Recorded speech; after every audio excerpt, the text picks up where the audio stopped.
Naloka si Alex Gonzaga dahil ginamit ang business email address niya para sa isang explicit adult website. Sa social media post ng sister ni Tony Gonzaga, nagbahagi siya ng larawan kung saan makikita na yung email niya ay ginamit sa pag-set up ng account. Sabi ni Alex sa post niya, sino muna tong mag 3 AM na at maelya na ginamit yung business email ko para mag-subscribe. Talagang ako pa naisip niyang gamitin dito.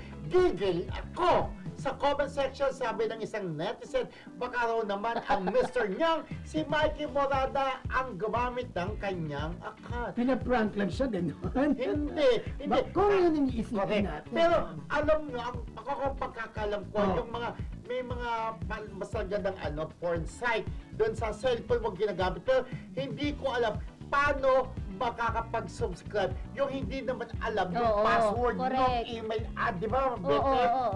So makaka-access lang doon yung may alam. Tama ka naman. Paano ka ba nag-set up nun para makasubscribe? Maglalagay ko, di ba kung isipin, ako, hindi ako nagsisubscribe sa mga porn site kasi wholesome image ko. Hindi, pero isang Mildred, hinihingi lang talaga yung email ad mo tsaka yung full name mo. Kung mag-subscribe ka, pero pwede mo siyang ma-view without setting up ang email, diba? Alam mo, minsan nga ako, nagamit ang pangalan ko, nagka-loan ako sa isang sa company. Oo, naloka ako, nireklamo ko talaga. Ginamit ang email ad ko, lagi akong ini-emaila. Tingnan mo, di ba, paano nabubukas yung email ad mo? Ibig sabihin, hindi naman kasi yung kay Alex at sabi niya, baka naman yung jowa mo si Mikey Morada. So wala siyang say kung sino yung duda niya na gumamit ng kanyang business email ad. Siyempre, ang nakakaalam niyan, yung medyo malapit sa kanya para malaman. Correct. It's either malapit sa kanya or it's either na-hack siya.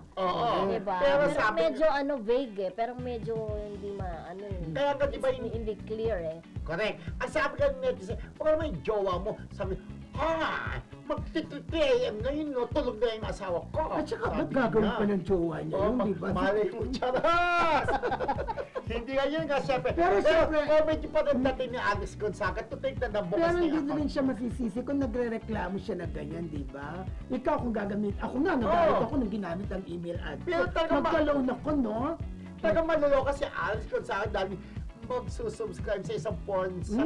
Manonood siya na, mga nets, di ba? Kaya, parang, si Alex Gonzaga nanonood ng mga porn site. Curious lang ako, nanonood kaya si Alex Gonzaga na alam mo sa panahon ngayon ko si Mildred at tatanungin, hindi!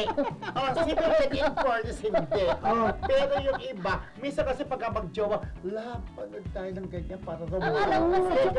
Alam ko si Clyde. Si Clyde, lagi yan. Pero yung mga artista, yung mga artista for sure, nanonood din sila, di ba? Kasi let's face it, ang artista ay tao din, di ba? Na meron din gusto din ba doon ma-experience yung mga ganyan, di ba? Yung naturalistic appeal, kumbaga. Tama! Okay! Di ba?